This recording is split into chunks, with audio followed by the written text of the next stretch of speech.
With the DJI Osmo, there's two ways I want to show you how to create a hyper time-lapse video.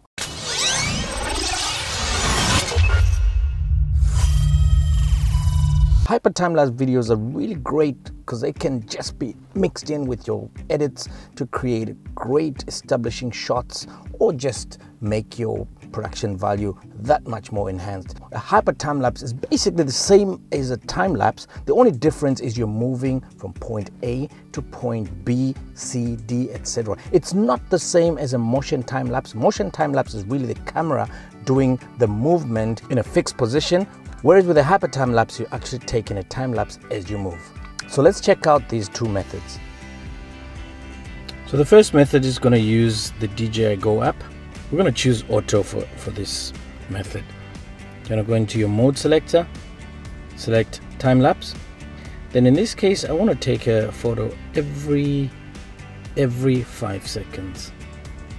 And then the duration is, let's go for 10 minutes.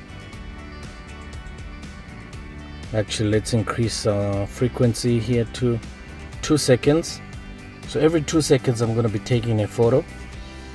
If you select the tripod mode, the camera is going to stay pretty much fixed in the same position as you're walking during the hyper time lapse. So that's going to result in a much more steady shot. But you can try it on and off and see what kind of results you get with that. So I'm pretty happy with this, and as soon as I'm ready, I can close these settings, and then all I need to do is just press start. So I'm going to go out of the car now, get myself ready, and press the start mode.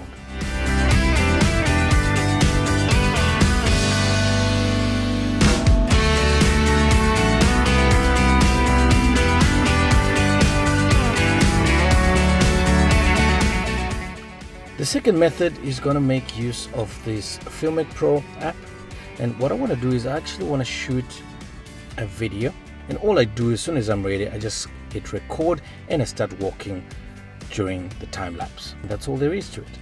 So I shot this video and it's about 10 minutes long, as you can see here. So bring it into Adobe Premiere Pro. This is the program that I use, but I suppose you could do this with any of your favorite editing programs like Final Cut Pro. The principle is the same. What we want to do is we want to create a brand new timeline. So I'm simply going to drag this to this new item icon right here. This creates a brand new sequence. So this is the video that I actually shot for 10 minutes just walking around this stadium. And if I just play it back, we obviously don't need the sound at all. So I'm just going to bring that down.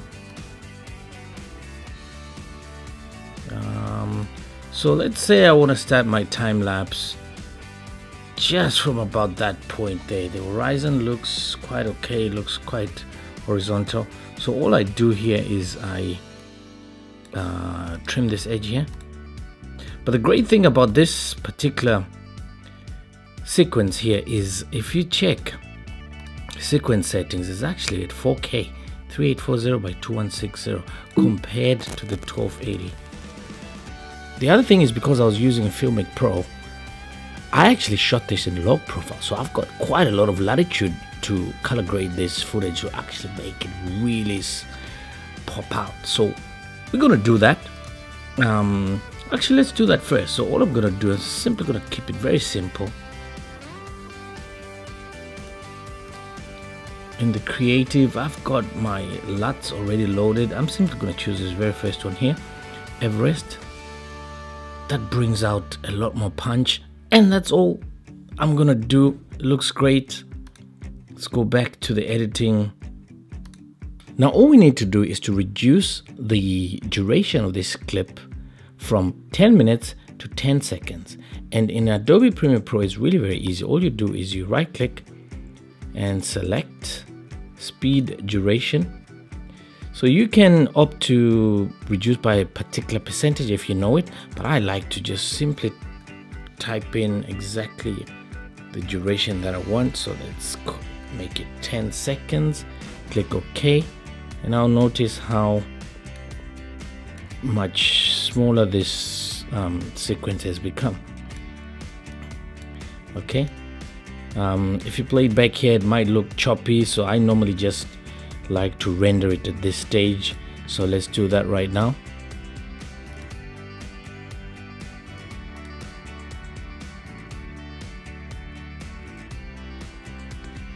Because I worked in 4K, I want to keep it at 4K. Actually increase the bitrate here to about 16, which is kind of like the YouTube bitrate.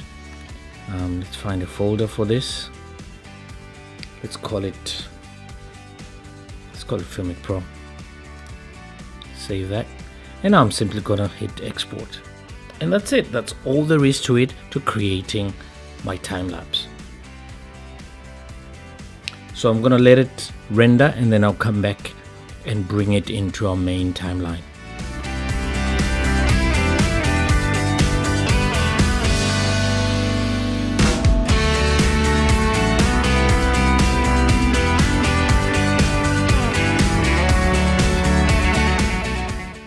So now I'm going to tell you which method I prefer and why. First of all, let's start off with method A, where you're using the DJI Go app to create the time lapse. With this method, you get a file that is ready to use, so there's no additional processing necessary. So that's really great, especially if time is not on your side. If you just want a quick and dirty hyper time lapse, then this method will work just fine. However, disadvantages is, first of all, the file size that you get. It's only 1280 by 720p. That's just not gonna cut it in 2017, where we're talking 4K, 6K, 8K. That's just not gonna be good enough, at least for my use. The other disadvantage is the fact that the file you get is stitched in camera, so there's a lot of quality loss. It's a very low bitrate file, and you know, it's really, you can't do much with it. You cannot color grade it any further, so what you get out of the phone is pretty much gonna be the best quality right there. So that's a disadvantage for me. The third thing is you no longer have access to the source files that you used to have on the X3. With the DJI Osmo Mobile time-lapse, at least it looks like there's no way to retrieve the source files, the individual image files, which will then allow you to maybe use a different program should you wish to stitch your time lapse together. So those are the pros and cons of method A.